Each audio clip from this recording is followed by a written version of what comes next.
All right, folks, a new sheriff in town. Now we're looking at a good old-fashioned showdown. America versus Canada, Mexico, and China. And then yesterday, Ontario, their premier, Doug Ford, he announced that he was going to really race and do something profound, charge electricity, a surcharge to American cities on electricity. Ford, I guess he thought Trump was going to back down, but instead Trump pulled the old bad hombre move by announcing a 50% tariff on Canada. By the end of the day, Ford blinked. Although some media outlets think that, or tried to infer that maybe Trump blinked, the bottom line is Ford backed off. And my next guest says that Ford and his cheerleaders are making a massive mistake. I'm going to bring in now the former U.S. Secretary of Commerce, Wilbur Ross. First and foremost, Wilbur, it is so great to see you, my man. It's been far too long. It's interesting to me that Ford thinks he can bring America to its knees. Well, it didn't surprise me, Charles.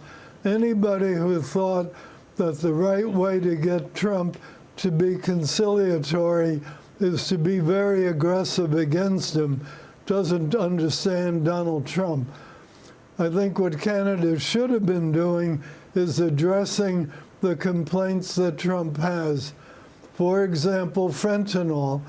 They keep saying, well, it's only 4 kilos of fentanyl. Well, 4 kilos of fentanyl that comes across the border can kill a heck of a lot of people. Yeah.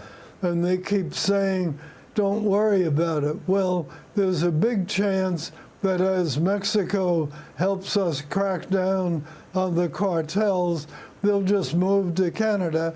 And there are some signs that they're doing that already.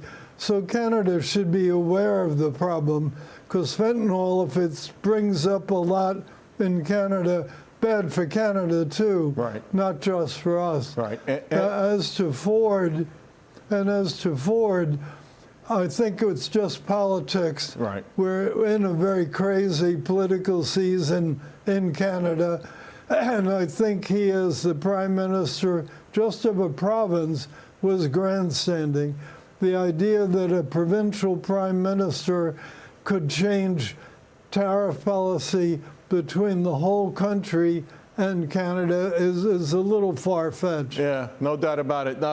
So my favorite chart of the day comes from Apollo. I love this chart, folks, because essentially what they're saying is that getting to smaller government, bigger manufacturing sector, lower imports, that's where we want to go. We want to go from A to B. The question is the gulf, right? The bridge to get to A to B, and just how long and painful it has to be. What are you telling, Wilbur, what are you telling people when they ask this question?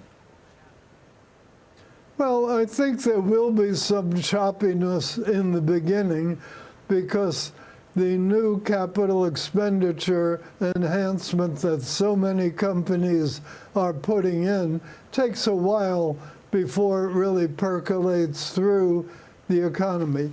But assuming that the president gets his tax bill through, removing the uncertainty as to what individual and corporate tax will be, and keeping them at the low levels that he put in, is really very important. I think, frankly, the other big variable is, what does Chairman Powell do? Powell is no Trumper.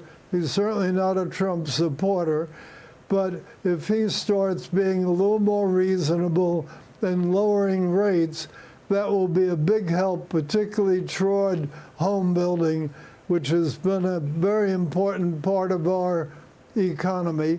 And it reflects itself in consumer borrowing rates and everything else. Right.